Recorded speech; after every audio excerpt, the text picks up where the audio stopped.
What's good, people? It's about that time to randomly relate reverse rants, no hate. So it is fight night.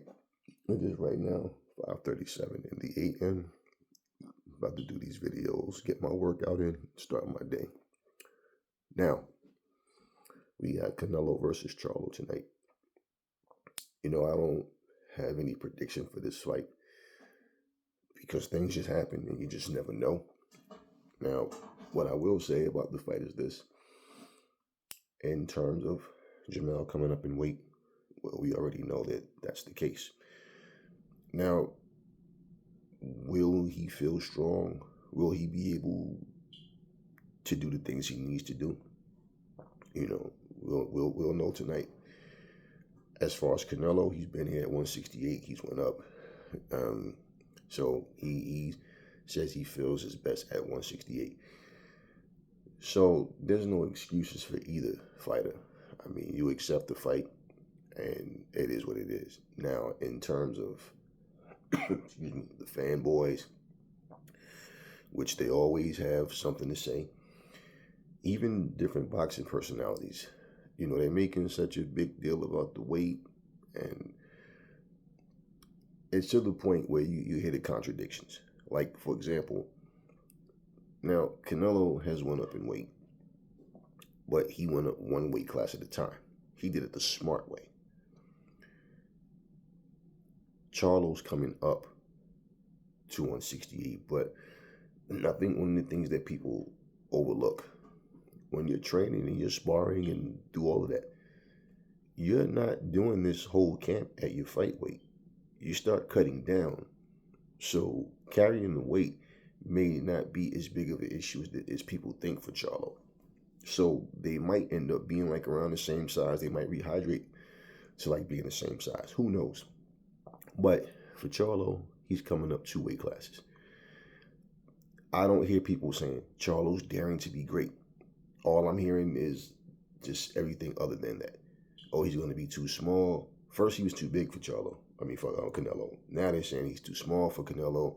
Canelo's power is going to show. And hey, listen, regardless to what happens, Charlo is in a position of this.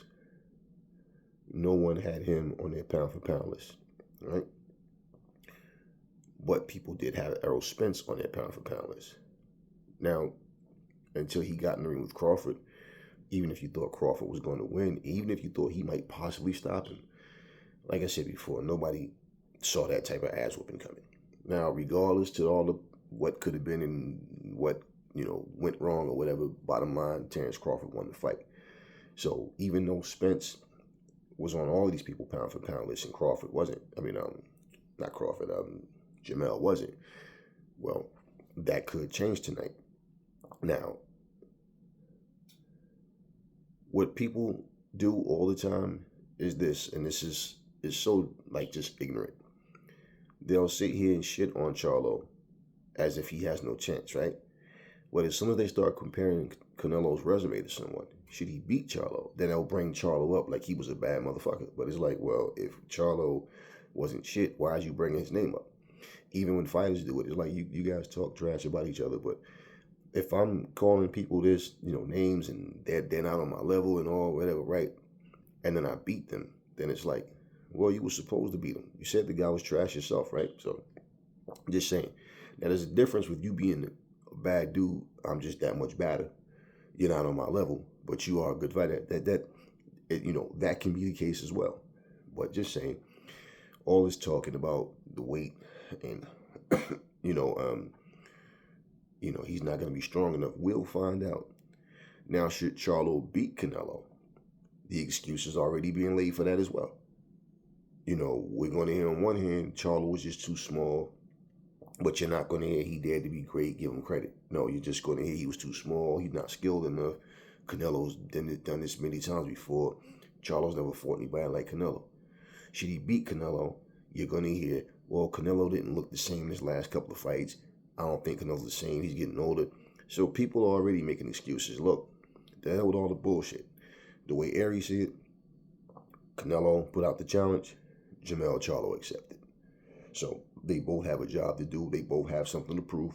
This is not a thing of well, Jamel Charlo, you know, they're saying he has nothing to lose. Yeah, he does. You're talking about a guy, and this is what I mean about boxing personalities that disrespect boxing and boxers as well. You're talking about a guy who is undisputed at 154. You're telling me he has absolutely nothing to lose. Now, in terms of his titles, no, he doesn't lose his titles at 154. He loses this fight. Okay? Same way Canelo didn't lose his titles when he got beat by Bevel. At 168, he didn't lose his titles, okay, when he went up to 175. So my whole thing is, this is the climate now. This is the climate now. Oh, let's make excuses and talk shit before each fight. And then just talk more shit after the fight. This is not about satisfying people. This fight is a legacy fight, and people are speaking about the fight. There's people that's speaking good on both guys' behalf, but you got people that's speaking about this fight as if it's just one-sided. Charlo doesn't have a chance. So this is not built up as a super fight. This is built up as Canelo is going to go in here and destroy Charlo, and basically what's going to happen is going to happen. But should that be the case, then it really does nothing for Canelo. What does it do for Canelo if he goes in there and destroy a guy that was just too small, right? So, my whole thing on this is, look, man, we got the fight, and I'm ready to see the fight when it happens tonight, and that's just gonna be that. But in terms of how the fight's gonna play out, we will see. Because we don't know for sure. I can't sit here and tell you that the weight's going to be a problem for Charlo. I can't tell you how good Canelo's going to look or not going to look. You got different fighters that say things. Like for Regis, for example. Regis will say he's not going by Canelo last fight because he didn't look so good. The reason Canelo didn't look good is because John Ryder's not that good of a fighter. And he's tough. But in terms of skill, he's not that good of a fighter. So even though he's not that good of a fighter, Canelo still struggled with him. Now, he won the fight, and it wasn't a close fight at all. He dominated, but he struggled. He couldn't get him out of there, and he looked desperate in that fight. Can't hold that against him. It was just one fight. Okay, we've seen several fighters not look their very best in a fight, but this is why it was considered a bad showing.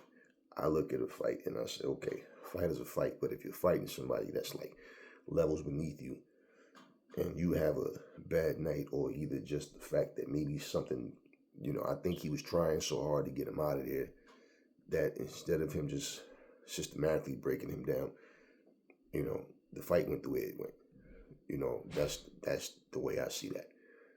Okay. But you notice when you say that about Canelo, you got certain people. I forget the one trainer that made the comment and said, so we're going to hold that against the guy. He'll crucify the guy for having, a bad night. Okay.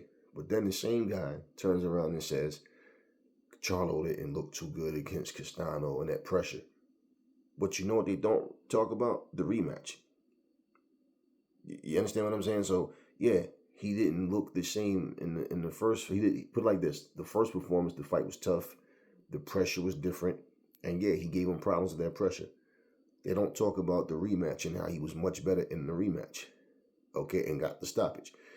So, people contradict themselves. They lean towards a fighter one way, but then they bury another fighter, the same way that they defend another guy.